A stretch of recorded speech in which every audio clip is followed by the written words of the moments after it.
Hola Marwan, buenas tardes. Muchas gracias por aceptar esta propuesta de conversar un poquitito en este espacio que en realidad es un espacio en el cual yo honro la memoria de mi querida madre Raquel Sacdegura, falleció hace un año y le gustaba mucho todos los temas que tengan que ver con el conocimiento, con la cultura general, etcétera. Y bueno, se me ocurrió organizar este ciclo de charlas que habrás visto ya en el Facebook del grupo de estudio. Y qué mejor que se acercan fechas que tienen que ver con Dios, que tienen que ver con la religiosidad, con la espiritualidad, que hablar con un imán. Eh, Buenas tardes. Buenas tardes, Marcelo. Un gusto, un placer estar aquí. Bien, Marwan, yo estaba leyendo alguna información tuya y lo primero que leía era que sos nacido en Alemania, ¿es correcto? Exactamente, soy alemán. ¿Y dónde hiciste tus estudios? ¿Tu escuela primaria, secundaria? Sí, todo en Alemania. Yo fui criado en Friedberg, que es una ciudad cerca de Frankfurt, y ahí también hice mi primaria, mi secundaria. Y después de terminar mi secundaria, después yo me mudé a Inglaterra, a Londres. Bien, ¿y dónde arrancó esta idea de estudiar teología, de poder seguir avanzando? ¿Dónde estudiaste? Exactamente. Luego yo tuve una beca de teología en Inglaterra, en Londres, y así estudié teología en una universidad islámica en Inglaterra, en Londres, que se llama Jamia Ahmadiyya.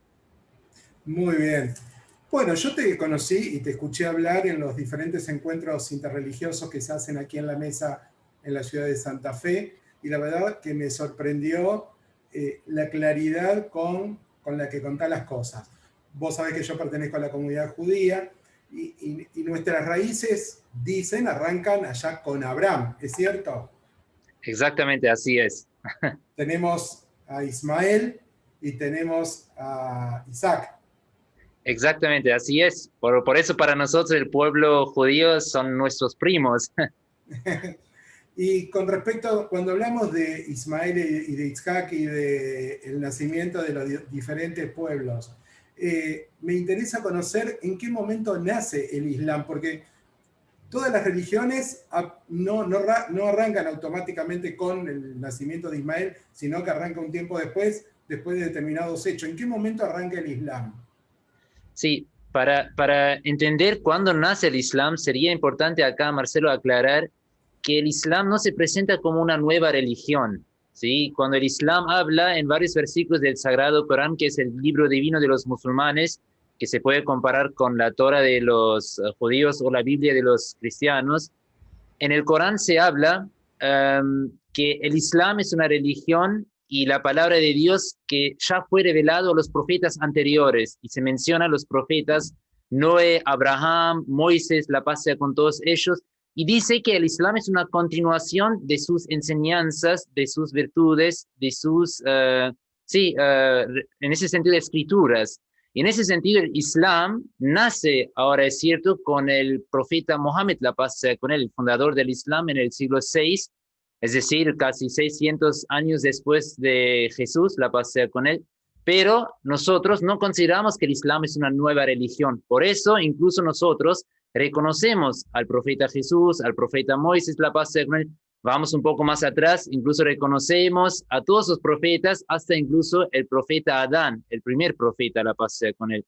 En ese sentido, el Islam se considera una continuación del judaísmo y luego del cristianismo. Bien. Y la pregunta que te hago respecto al Islam, la charla eran mitos, verdades del Islam, tiene que ver con que generalmente la información y generalmente los fake news y la mala información habla de un Islam agresivo. Por eso, y lo charlamos antes de esta reunión, que la idea de charlar con vos y que nos cuentes cuál es esa verdad del Islam y cuál es el mito del Islam. Claro, sí, lamentablemente es así, Marcelo, como vos lo dijiste, que hay muchos mitos, especialmente aquí en América Latina, en el occidente, sobre el Islam, y yo creo que por un lado sí, no hay ninguna duda que tenemos por algún lado algunos musulmanes que lamentablemente no practican su religión y así manchan a toda la religión por su mala actitud, por su mala conducta. pero por otro lado tampoco no se puede negar ni dudar esto, que hay mucha ignorancia sobre el Islam en el Occidente y la gente confunde muchas cosas, y también hay que ver con ese asunto que lamentablemente muchos, especialmente aquí en Argentina, nunca han tenido la oportunidad de hablar así cara a cara a un musulmán o directamente sacarse sus dudas o sacar la información sobre el Islam de la primera mano. Todo lo que ellos reciben es a través de medios de comunicación o terceras fuentes, y eso también entonces juega un gran rol en fomentar los prejuicios y los malentendidos. Mira, ya me empezaron a llegar los primeros WhatsApp y me dicen, no seas tan descortés, lo primero que tendrías que haber dicho es salam aleikum. Así que, salam aleikum, shalom, la pasea con nosotros. Lo mismo para vos, Marcelo. Assalamu alaikum, shalom, y la pasea con todos que nos escuchan. Bueno, una de las realidades es que nosotros estamos embebidos en las noticias que llegan últimamente con el Estado Islámico, con el tema de la muerte, el asesinato de cristianos, de judíos, de personas que no siguen el régimen islamista.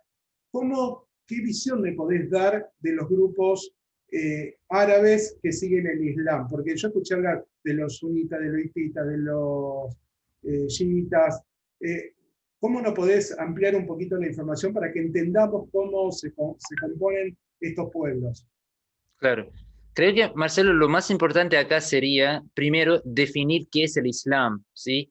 Porque en general cuando se habla, por ejemplo, grupos musulmanes, comunidades islámicas, primero, ante todo, antes de opinar, analizar o discutir sobre el Islam, sería importante ahora definir el Islam. Y si vamos un paso más atrás, sería importante en general definir a una religión, a una ideología.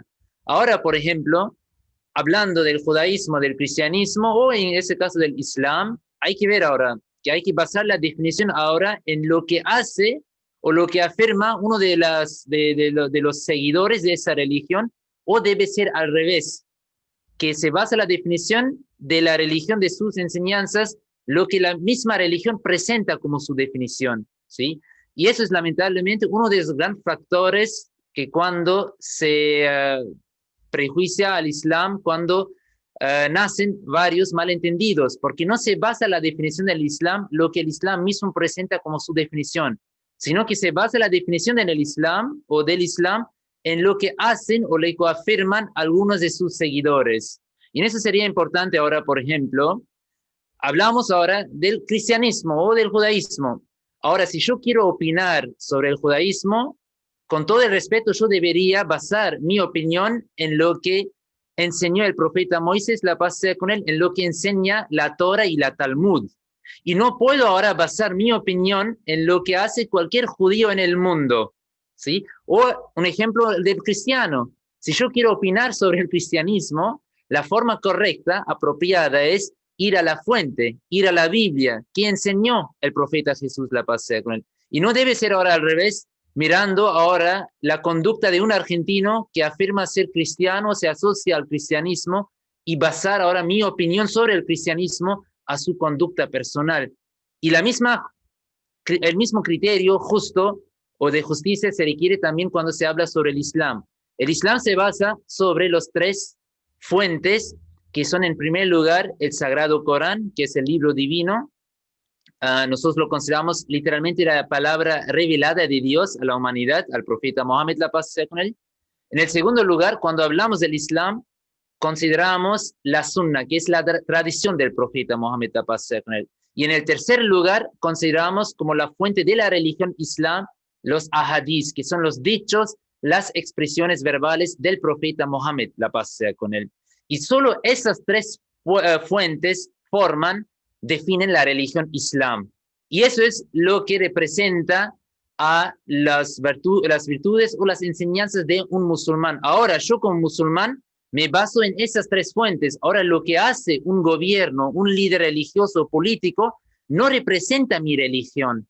No es igual al Islam. Lo que hace ahora Hezbollah, Al-Qaeda, ISIS y todos esos grupos numerosos, ¿sí?, violentos, terroristas, o incluso individuos, ellos no representan a un musulmán. Cuando hablamos del Islam, de un musulmán, son solamente esas tres fuentes. Y por eso hay que hablar, o cuando uno quiere opinar sobre el Islam, hay que basarse en esas tres fuentes. Y no al revés, ver ahora qué hacen esos grupos que se asocian o afirman falsamente cosas en nombre del Islam. Porque en eso todas las religiones, todas las ideologías se quedarían con manchas, con, capítulos negros, ¿sí? Entonces hay que ir a la fuente. El Islam ahora, literalmente, como vos dijiste al principio, assalamu alaikum, sale de la misma raíz como la palabra shalom, que significa paz. Entonces, el significado literal del Islam es paz. Entonces, ya como en ese sentido solamente la raíz lingüística, ¿cómo puede una religión que literalmente significa paz enseñar violencia, terrorismo o extremismo, sea contra cualquier persona? ¿Sí? Ya en eso tenemos una gran contradicción. Si yo digo ahora en nombre de paz voy a matar a alguien, ¿sí? O una expresión pacífica y la expresión pacífica es ahora matar a inocentes. Entonces una gran contradicción. Y eso es lamentablemente que muchas veces la gente confunde que esos actos violentos no son inspirados por las enseñanzas del Islam, ¿sí? Sino es todo el contrario. Esa gente, que es una gran minoría, eso también hay que aclarar acá, que es menos de 1% de toda la población musulmana en el mundo, ¿sí? En el mundo hay alrededor de 2.000 millones de musulmanes, y eso es una minoría de menos de 1%, pero lamentablemente hacen tanto ruido que tienen toda la importancia en los medios de comunicación en el occidente, y más que el otro 99% de los musulmanes que son pacíficos y que no solamente rechazan, sino que condenan a esos grupos. Pero esa es lamentablemente la realidad o el desafío que nosotros, como musulmanes, y nosotros en particular la comunidad musulmana Ahmadía, encontramos aquí en Argentina y en general en el occidente. Sí, es muy clara tu posición, que la religión tiene que ver con las fuentes de la religión y no cómo la persona lleva adelante la religión. No mirar tanto cómo la persona lleva y cuál es su idea de llevar adelante la religión, sino lo que las fuentes propias de la religión dicen al respecto, ya sea el Corán, los dichos del profeta, como fuente del Islam, la Torá como el Talmud como fuente del judaísmo, o la Biblia como fuente del cristianismo, que son las líneas más importantes que tenemos religiosas en el mundo, conectadas a Dios. Ahora, es cierto también que siempre vemos el medio vaso vacío, pero eso nos pasa a diario y con muchísima gente, que siempre vemos el problema, pero no vemos lo bueno. Y a mí me gustaría, más que hablar de lo malo, hablar de lo bueno, y que me cuentes un poquitito sobre esa religión de paz, sobre el Islam como religión de paz. Sí, como ya dije, la religión ya en su raíz significa paz. Y el santo profeta Mohammed, la paz sea con él, el fundador del Islam, él definió a un musulmán con la siguiente definición y dijo: un musulmán es alguien de cuya mano y lengua otros están en protección, están en salvación. Esa es la definición principal de un musulmán, de un seguidor de la religión del Islam, según el fundador de tal religión. ¿Sí? Luego encontramos en el Sagrado Corán que Allah dice, ya en el primer capítulo, Dios se presenta como Dios, Señor de toda la humanidad. Y no se presenta, no se manifiesta ahora como Dios solamente de los musulmanes o del pueblo musulmán, sino que se presenta como el Creador, el Señor universal, de toda la humanidad, de todas las religiones y de todas las etnias. Y Él se presenta en el capítulo 59 del Corán, uno de sus atributos principales es que Él es la fuente de paz. Y el propósito ahora de aceptar a Dios es aceptar sus atributos. Cada capítulo del Sagrado Corán empieza con sus atributos principales, que Él es el clemente, el misericordioso.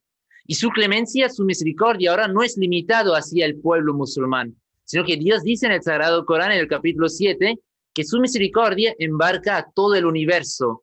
Y en otro versículo, en el capítulo 21, dice que el profeta Mohammed, la paz sea con él, fue enviado como una misericordia hacia toda la humanidad, ¿sí? Hacia todo el universo. Entonces, como un musulmán, si vos aceptás o crees en Dios, que es Dios universal, luego seguís y te asociás al profeta Mohammed, la paz sea con él, es tu obligación, es tu responsabilidad ser también una fuente de paz, una fuente de misericordia hacia toda la humanidad, irrelevante de la religión y de la etnia. Y esos son los principios que el Islam propone y enseña que a pesar de las diferencias de las religiones, un musulmán siempre tiene que respetar, honrar y vivir en buena convivencia, en buena coexistencia con los demás. Y eso es el resumen del Islam. Por eso el lema de nuestra comunidad de la comunidad musulmana Ahmadiyya, que se fundó en el año 1889 por su santidad Mirza Ghulam Ahmad, el lema de nuestra comunidad es amor para todos, odio para nadie. Y ese lema se basa en las enseñanzas del Islam. Esas 6 palabras es realmente el resumen del Islam. Bien, muy bien. Mira, vos hacés de cuenta, yo te pregunté si te podía tutear, digo, para que la gente que vea este video no se sorprenda de que me vea tuteándote cuando vos, pero no hacé de cuenta porque en realidad yo me considero una persona sin conocimientos, sin fundamentos, para tener una charla a nivel de un teólogo como vos que estudiaste en la universidad. Pero sí, desde el llano, de las preguntas de la persona común, de la calle, que muchas veces le gusta saber o quiere saber algunas cosas. Por ejemplo, en el judaísmo somos judíos fundamentalmente quienes nacimos del vientre de judío. Después está el motivo, si primero fue de hombre, después pasó a ser de mujer, si se acepta la conversión, etc. ¿Cómo funciona en el Islam? ¿Cómo una persona pertenece al Islam? Sí, muy buena pregunta. Nosotros en el Islam, el profeta Mohammed, la paz sea con él, dijo que cada persona nace como musulmán. Y ahora seguramente vas a asustarte, sorprenderte con cómo puede ser. La mayoría en el mundo no nacen como musulmanes. Incluso en Argentina, el gran 95% o más no nacen como musulmanes. Además, ¿sí? ya me voy al Sirio libanés y me hago socio porque... Claro, sí, sí. Un poquito presidente. Exactamente. No, el dicho del profeta Mohammed, la paz sea con él, y él luego lo explica, dice que cada persona nace como musulmán. Y como ya expliqué anteriormente, la definición de un musulmán es alguien quien quiere vivir en paz con Dios y quiere transmitir la paz a los demás. Es decir, que cada persona nace con esa buena naturaleza, según el Islam. Cada humano, independientemente de su religión, ¿sí?, en el Islam es considerado una persona que nació con una buena naturaleza. Y luego el profeta dijo que sus padres lo llevan en hacer o en convertirlo en un judío, en un cristiano o gente de otro libro, ¿sí? Y en el Islam nosotros consideramos que el Islam es una religión universal y no es limitada hacia una etnia ni representa una cultura o un pueblo en particular, sino que, como ya dije, que Dios mismo se representa, se manifiesta como Dios de toda la humanidad, y el Corán también enseña y afirma que es una guía para toda la humanidad. Y en ese sentido, el Islam es también en ese sentido que en Islam es una religión horizontal, no existe una jerarquía en el Islam. Es decir, Islam enseña que cada persona tiene su vínculo, tiene su relación directa con Dios, con su Creador, y no necesita un intermedio, no necesita una tercera persona para recibir las bendiciones de Dios ni para recibir el perdón de Dios, sino que él tiene ya por su naturaleza, porque él es también una creación de Dios como cualquier otra persona, y por eso tiene ese vínculo directo con su Creador. Y en ese sentido, en el Islam, el único criterio para ser musulmán es tu testimonio personal. Cuando una persona testifica que Dios es solo, no tiene ningún copartícipe ni un hijo, y el profeta Mohammed, la paz sea con él, es mensajero, profeta verdadero de Dios, enviado a toda la humanidad, ya con ese testimonio una persona se hace musulmán. Y ya después no necesita más el permiso de un teólogo, la autorización de un imam o de una institución, sino que su propio testimonio ya lo hace un musulmán.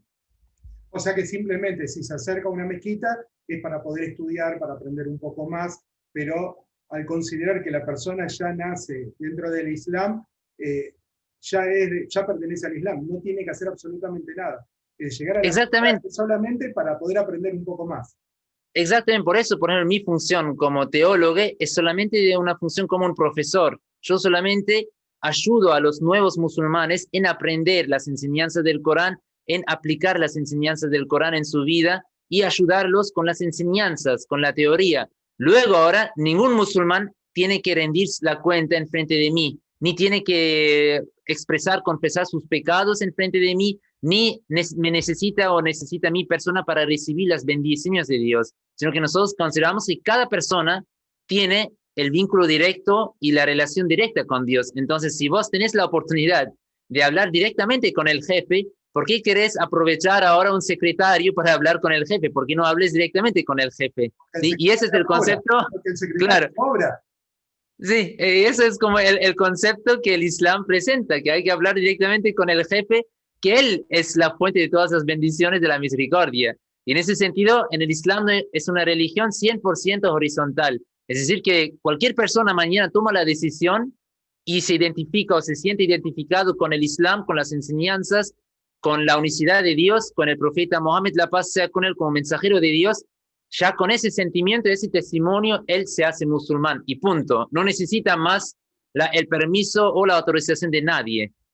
Vos recién hiciste un comentario acerca del perdón. Y bueno, es uno de los temas que también tienen que ver con las religiones, con sentirse culpable, con ser culpable, etc. Siempre nos hacen sentir culpables de un montón de cosas. Ahora, en el cristianismo las personas se confesan. En el judaísmo nos confesamos ante Dios en Yom Kippur en forma directa, no antes una persona. Para eso celebramos el día de Yom Kippur, el día del perdón. En el Islam, ¿cómo funciona el perdón? Sí, nosotros tenemos cada día 5 veces mínimo, al mínimo, pedimos perdón a Dios. ¿Sí? Y esos son nuestros 5 encuentros con nuestro Creador. Nosotros, en el Islam, uno de los pilares más principales son los 5 rezos diarios, que es un mandamiento obligatorio para todos los musulmanes. Y eso se refiere o quiere decir que mínimo o al menos 5 veces cada musulmán se conecta, se comunica con su Creador, con su Señor. Y esos son los 5 momentos de reunión, de una comunicación personal con Dios. Y esos son 5 momentos de purificarse, de hacer una introspección, una autoanálisis sobre tu vida, tus expresiones verbales, tus pensamientos, tus obras, tus acciones. Y ahí en ese momento hay que analizar todo el día, pero esos son los 5 momentos de pedirle perdón a Dios, de arrepentirse de sus pecados, de sus debilidades, de sus defectos, y por otro lado también agradecerle a Dios, ¿sí? Y acercarse a Dios. En ese sentido, en el Islam, nosotros, o el Islam enseña que constantemente quedarse en comunicación con Dios y constantemente pedirle perdón.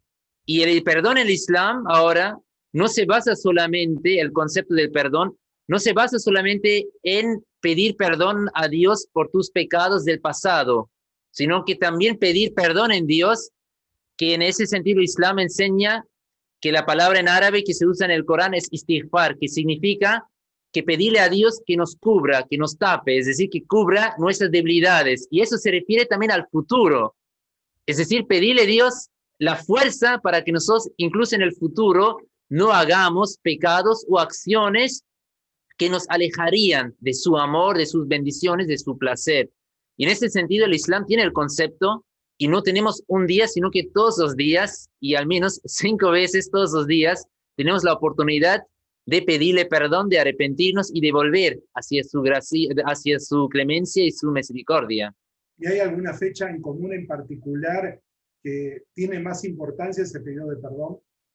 No, en ese sentido el Islam enseña que las puertas de Dios para perdonarnos están abiertos durante todo el año, 7 días, 24 horas. Si en cualquier momento una persona que él realmente se arrepiente de su corazón, y ese es el momento de pedirle perdón a Dios, y con eso allá como que no hay que esperar a un momento o a una fecha en particular.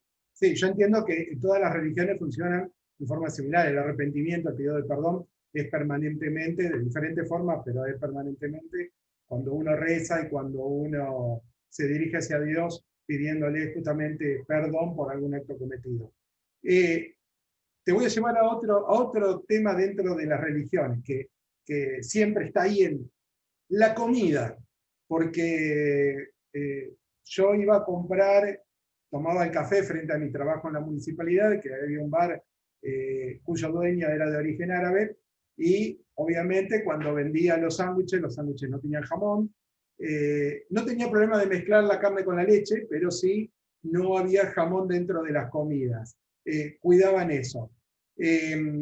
¿Cómo funciona el tema alimenticio dentro del Islam? Claro. Pero primero, Marcelo, me gustaría también aclarar acá que hay una gran diferencia, porque lamentablemente pasa acá, muchas de la gente confunde ahora árabe con musulmán, ¿no? O comida árabe con ahora en la religión islam, porque una cosa es la cultura árabe, ¿sí? Por ejemplo, shawarma, lo que sea, hummus, ¿sí? Baklava, son todas partes de la cultura árabe y no tienen nada que ver con la religión islam, porque muchas de la gente se confunde entre esas dos cosas. Por ejemplo, yo no soy árabe, ¿sí? Pero soy musulmán. Por ese mismo sentido, por otro lado, hay muchísimos árabes que no son musulmanes. En realidad, en el mundo, solamente 20% o menos son musulmanes del origen árabe. El resto son todos musulmanes no árabes. Y en ese sentido, el Islam, para ser musulmán, no hay que comer ni saber cocinar la comida árabe. Sí, eso también quería aprovechar para aclararlo, porque muchas de la gente también se queda con esa confusión. Nosotros en el Islam tenemos un concepto muy particular como ustedes de la comida kosher y nosotros usamos la palabra halal. Y halal se refiere en ese sentido en el Islam, en la relación con los alimentos, hay dos cosas principales prohibidas, que es en primer lugar el consumo del cerdo, de jamón, o en general el cerdo, y en el segundo lugar el consumo de alcohol. Esos los dos puntos o dos cosas son prohibidas en el Islam. Y luego lo que se cuida o la forma de comer, de consumir la carne, sea ahora la carne de vaca, pollo o lo que sea, nosotros tenemos una forma en particular de sacrificar al animal. Es decir, que cortar su sangre, su vena, y así la forma de consumir su carne debe ser la forma halal, que es casi igual como la forma kosher, ¿sí? Y esos son los únicos tres requisitos o en ese sentido puntos de referencia que nosotros tenemos en el Islam en relación con la alimentación y la dieta. Ahora me pone claro de que es árabe, pero no era del Islam, porque había alcohol, había botellitas de licor, etcétera, y ofrecían un café con algún tipo de licor, etcétera. Por lo tanto, al no ser halal, no tiene que ver con comida islamista, digamos. Está bien dicho, islamista. Se refiere, por ejemplo, Islam es la religión, la persona que sigue la religión es musulmán, ¿sí? La persona en ese sentido es musulmán. Y cuando se refiere ahora a una, como adjetivo, por ejemplo, si vos decís, ese es un ritual judío, un ritual cristiano, para el Islam se dice un ritual islámico, ¿sí? Entonces, Islam, musulmán, islámico. Lo que pasa muchas veces hoy en día en el occidente, en Europa más que nada, que ellos han categorizado o en ese sentido fundado nuevas terminologías y ellos hacen que Islam es la religión, pero cuando hay una movida política en nombre del Islam, entonces lo llaman islamismo. Y entonces, ahora una persona que sigue la religión Islam es musulmán, y otro lado usan la palabra islamista, supuestamente alguien quien tiene propósitos políticos en nombre del Islam. Pero eso lamentablemente ha causado mucha confusión y es una mala expresión de la palabra, porque en Islam no existe ahora islamismo, existe solamente el nombre Islam. La persona que sigue la religión es musulmán, no existe islamista, ni existe la palabra yihadista. En todo el Corán, en toda la literatura islámica en los últimos 14 siglos, uno no va a encontrar la palabra islamista o yihadista, ¿sí? Esas son palabras que recién en los últimos 20, 15, 10 años el occidente lo inventó, ¿sí? Para asociar, para describir ciertos fenómenos que están ocurriendo en el Medio Oriente o en el mundo musulmán. Pero son expresiones, son palabras maldichas, porque Islam categóricamente ahora enseña diferenciar y separar entre la religión y la política. Entonces ya en su raíz el Islam no tiene una agenda política. Entonces no hace sentido ahora asociar movimientos políticos hacia la religión islam si el Islam mismo enseña separar la religión y la política. Entonces son expresiones lamentablemente que surgieron en el occidente en los últimos años y causan mucha confusión, como justo lo que vos dijiste, que ahora islamista no existe la palabra. Bueno, muchas gracias por aclararlo, porque el problema del desconocimiento nos pasa a nosotros también con el tema de israelí o israelitas. Sabiendo que israelita tiene que ver con los judíos, mientras que israelí tiene que ver con el Estado de Israel. Entonces, cuando nos dicen, ustedes los israelíes, perdón, soy argentino, no soy israelí, no tengo pasaporte de Israel, no voto en Israel, soy judío, soy israelita, si querés decir. Así que esa confusión también la tenemos permanentemente dentro del judaísmo. Y con respecto al día de descanso, los cristianos descansan el día domingo, lo usan como día de descanso y ir a la iglesia. Los judíos, el Shabbat, el día sábado, que empieza el viernes con la primera estrella y termina el sábado con la primera estrella. También tengo entendido que en el cristianismo también era el sábado, pero por una bula papal pasó al domingo. Y los musulmanes, ¿cuál es su día de descanso y cómo se lleva adelante ese día? Nosotros, en ese sentido, lamentablemente, no tenemos ningún feriado, no tenemos un día de descanso.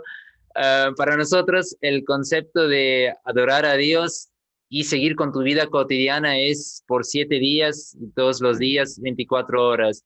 Y en ese sentido, en Islam, tenemos un día sagrado, para decirlo así, que es el día viernes, donde, pero en ese sentido no es un descanso, sino que es un esfuerzo adicional, porque nosotros tenemos todos los días 5 rezos, y el día viernes, adicionalmente a los 5 rezos, se hace o se escucha también a un sermón, ¿sí? Pero no existe en el Islam el concepto de descanso, por eso incluso el día viernes, que es el día sagrado, donde al mediodía se hace todo el posible esfuerzo para ir a la mezquita, rezar en congregación y escuchar así en la congregación a un sermón, algunas palabras, ¿sí?, sobre la fe, la espiritualidad, y luego, después de terminar ese rezo, se vuelve a su rutina, a su vida cotidiana y se sigue con normalidad su día. Y también antes de la oración es como que un día normal como cualquier otro día. Y en ese sentido en Islam no tenemos el concepto y de descansar, ni el Corán también aclara que Dios creó, sí, y eso como que hace la referencia que Dios creó la humanidad, el universo, en 6 diferentes etapas, y luego Dios no descansó, ¿sí? Se aclara que Dios, es para decir en ese sentido, que Dios se queda constantemente en comunicación con Dios y también está constantemente trabajando, guiando a la humanidad. Y por eso también en el Islam nosotros no tenemos el concepto de descansar en ese sentido o salir de la rutina, ¿sí? Seguimos con normalidad el día, sí, lo que es posible en Islam, y existe el concepto de hacer retiros espirituales. ¿Y cómo funcionan esos retiros espirituales? ¿Cada cuánto se hacen? ¿De cuánto tiempo? Esos retiros espirituales son voluntarios, y eso, por ejemplo, durante el mes de Ramadán, que es el mes del ayuno, en los últimos 10 días del mes de Ramadán, ¿sí? Que es el 9º mes según el calendario islámico, fue la tradición del profeta Mohammed, la paz sea con él, hacer un retiro espiritual. Y él siempre se retiraba a la mezquita. Y en el Islam existe ese concepto en el periodo de los últimos 10 días del mes de Ramadán, retirarse a una mezquita, pero es algo voluntario, opcional, y la persona en ese sentido se aleja, corta todas las preocupaciones mundanas, las relaciones mundanas, y dedica esos 10 días solamente en recordar a Dios, en alabarlo, en rezar, y todas sus energías, pensamientos, actos son solamente dedicados para actos espirituales. Bien. Otra cosa que veo muy en similitud. Nosotros habitualmente, obviamente lo más religioso, yo no tengo nada, ni siquiera pelada, usamos la kipá, el solideo que usa el Papa Cristiano. Yo a vos te veo con un tipo de gorrito, vos me dirás cómo es su nombre, y quiénes los usan y cuándo lo usan. Sí, ese gorrito, muy bien como vos lo dijiste, es como una equipa. Y si me acuerdo bien, Marcelo, porque un rabino me había explicado que incluso en el judaísmo usar la equipa no es algo obligatorio, ¿es correcto? No lo sé, no soy un especialista. Ah, dale, porque en el Islam es el mismo concepto, que la gorrita en el Islam no tiene ningún nombre, ¿sí? Y en la vida cotidiana no es obligatorio usarlo. Solamente es durante los actos espirituales, es decir, durante los rezos o cuando uno recita el Sagrado Corán o en momentos, en encuentros religiosos, se tapa el pelo, la cabeza, con cualquier forma puede ser cualquier forma de gorra. Por ejemplo, esa gorra es ahora de Indonesia, pero no tiene ninguna importancia o significado en ese sentido, sino que se puede hacer cualquier forma de tapar, de cubrir su pelo. Y, por ejemplo, la mujer también usa el velo y también para la mujer no existe ahora una forma en particular para usar el velo, sino que solamente durante los momentos espirituales, sean los 5 rezos o la recitación del Corán, el hombre tiene que cubrir su pelo y eso en el Islam es considerado un acto de respeto en frente de Dios. Pero luego en la vida cotidiana, un hombre no tiene, que no es obligatorio usar la gorra. Y yo como que lo hago en el sentido, en mi función como teólogo. Entonces cuando siempre hablo en representación del Islam, entonces me pongo ese gorro. Sí, tengo entendido que en el judaísmo quienes son observantes o religiosos usan permanentemente la kipá o un sombrero, o una gorra, o una boina. Es muy común en Argentina por el tema del campo, de los gauchos judíos, el tema de la boina, o en Polonia se veía mucho cuando uno ve imágenes de los judíos en esa época. Y tenía que ver con la separación entre el hombre y Dios, como que marcaba una división, es lo que tengo entendido. Pero no, desconozco la obligatoriedad. En mi caso, te das cuenta, no lo uso, nadie de mi familia lo usa. Sí lo usamos para rezar. Cuando entramos al templo o hay algún rezo en algún espacio público, sí utilizamos la kipá para hacer ese rezo. Y vos hablaste de pureza, de purificación, etc. Sabemos que Jesús purificaba en el río Jordán, que hoy la iglesia lo hace a través de agua bendita en las iglesias.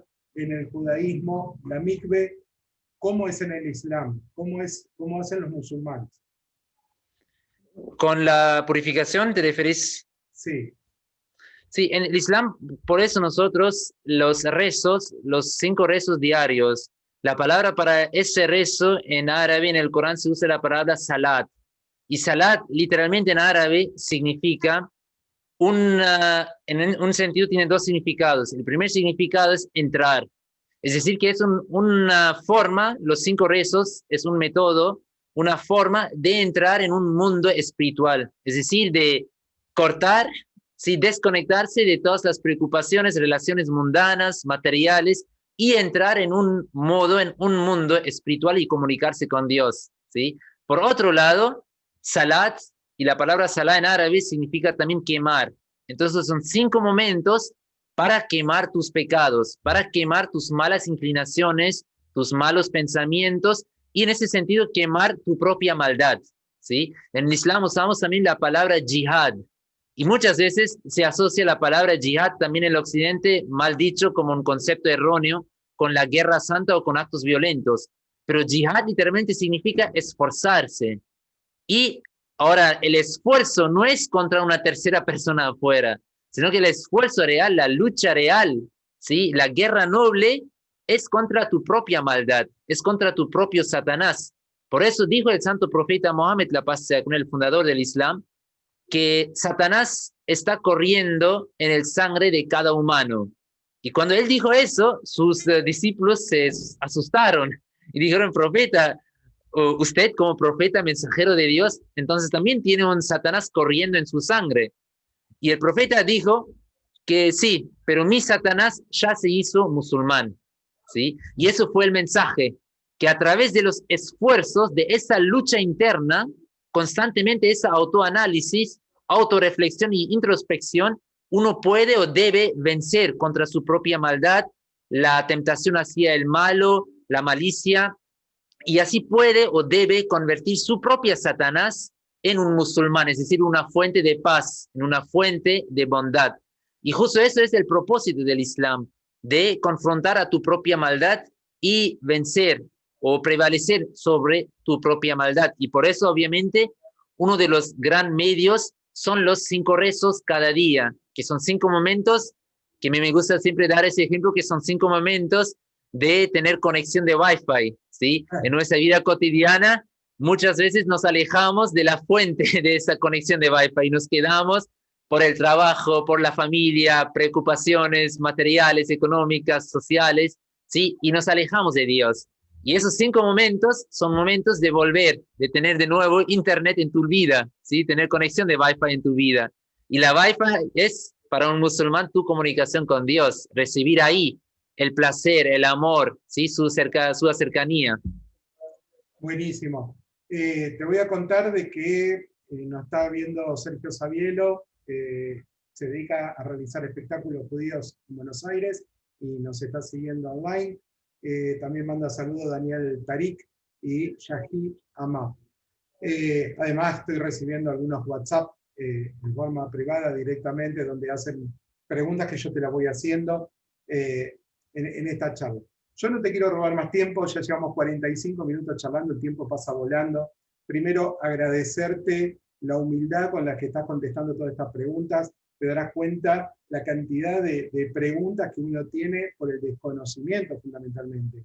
Sé que en Santa Fe hay familias musulmanas, no hay mezquita, y no hay un conocimiento cabal. Lo mismo que nos pasa a nosotros como judíos, muchas veces cuando vamos a escuelas públicas que salimos de la comunidad o vamos a diferentes ámbitos, muchas veces me parece que el ataque tiene que ver con el desconocimiento y no con una realidad, porque cuando uno empieza a conocer, empieza a mirar de otra forma a las personas.